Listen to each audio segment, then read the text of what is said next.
Finally! You're back! Can we start our beetle fight now? Yeah, sure thing, buddy. But you better watch out. I brought a real winner back this time. Don't worry. I'm not scared of your beetle. Go, go, Stripey Ghost! I've got this fight in the bag. Let's go, Nimble Ninja! Huh? When did you come up with that name? Come on, you can take him, little guy!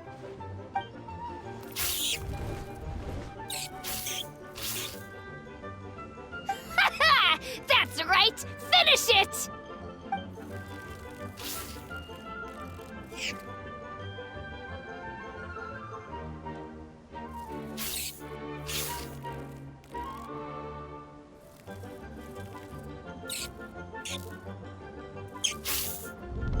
Oh, no!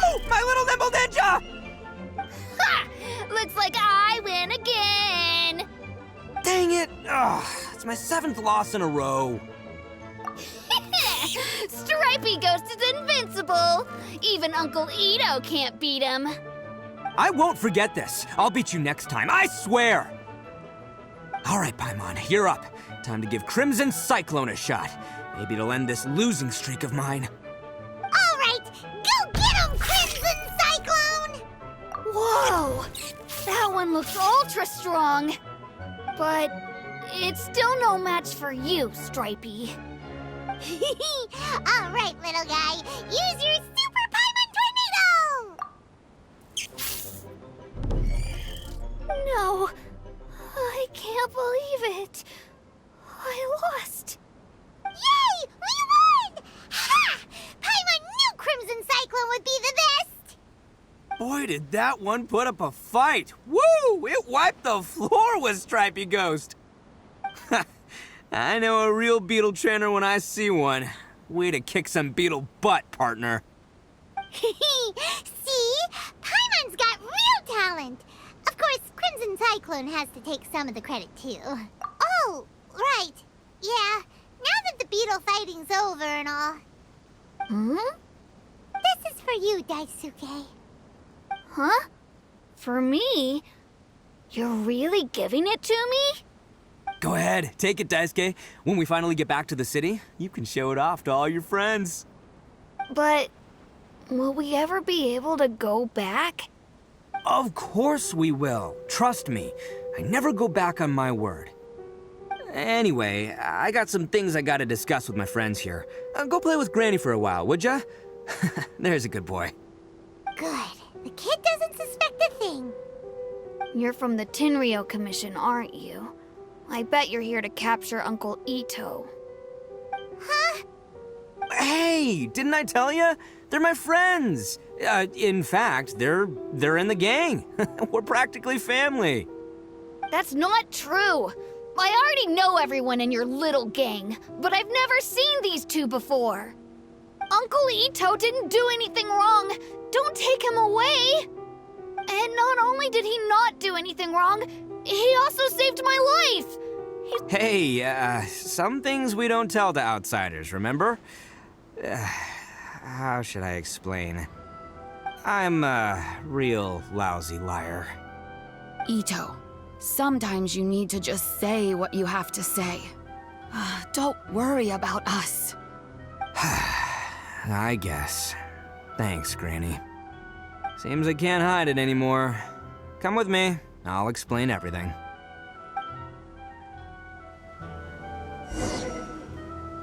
I'll be honest with you. This thing the Tenryo Commission is investigating, with someone going around taking people and their possessions, it wasn't me. Any of it.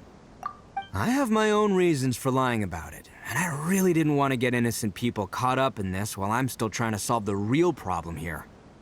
I'm the same as you. I just want to avoid conflict at all costs.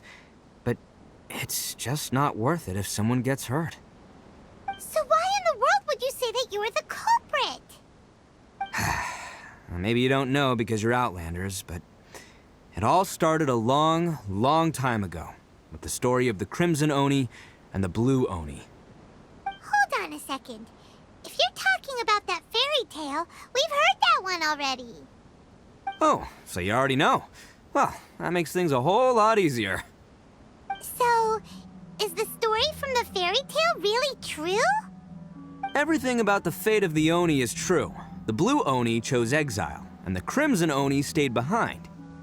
But the other details aren't historically accurate. Fairy tales are nice stories, but there's something they leave out. It's a little thing called the cold, hard truth. The Inazuma of long ago was a dangerous place. If you wanted the Raiden Shogun's protection, you had to have a good relationship with the humans. The Oni are a proud kind, so it wasn't easy for them to ask others for acceptance. Over time, the Oni eventually split into two factions. The Crimson Oni were friendly with the humans, but the Blue Oni, they were more stubborn and insisted on keeping to their own. Paimon thought you were two different species. So really, you're all one family? Yep, that's right.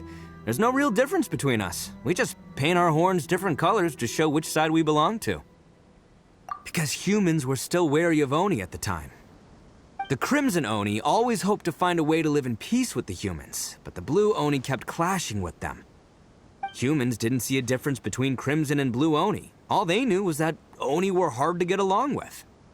If things were to continue that way, the Oni were never gonna get along with humans. And so, the most revered leaders of the Crimson and Blue Oni decided to resolve it once and for all. Over drinks, they swore an oath. The Blue Oni would play the role of evil Oni to help the Crimson Oni integrate into human society.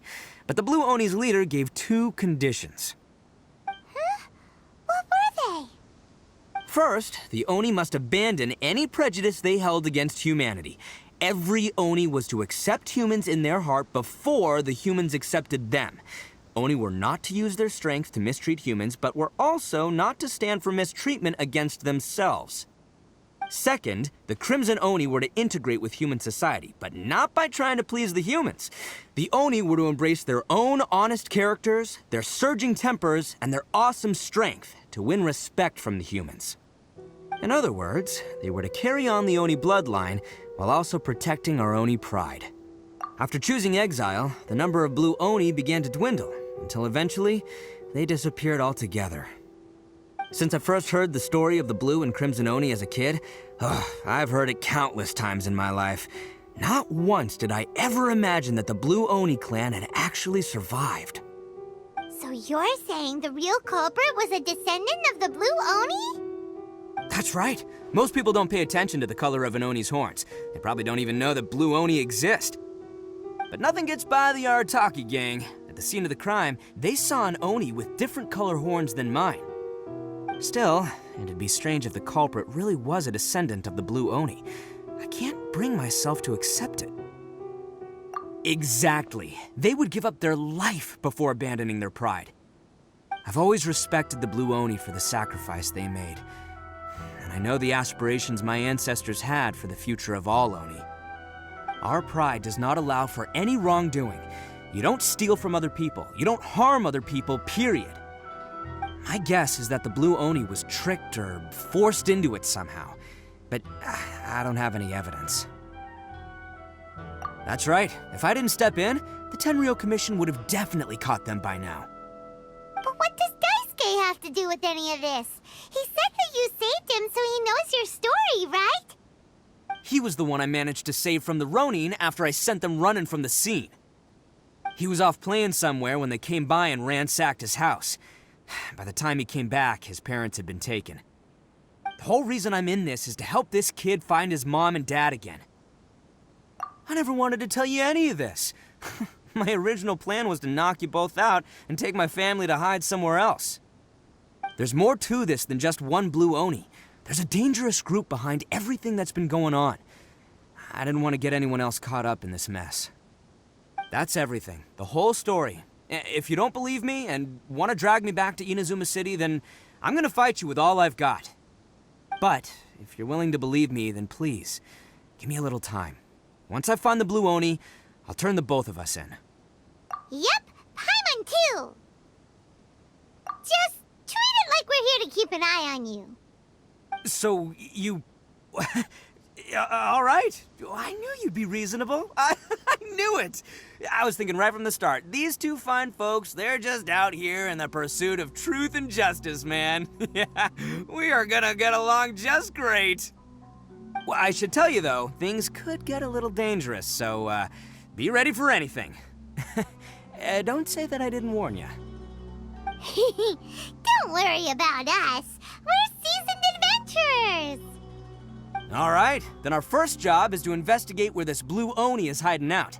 There's a victim of his that saw him up close, currently taking refuge at Sangonomiya's camp. I figure we can start by talking to him.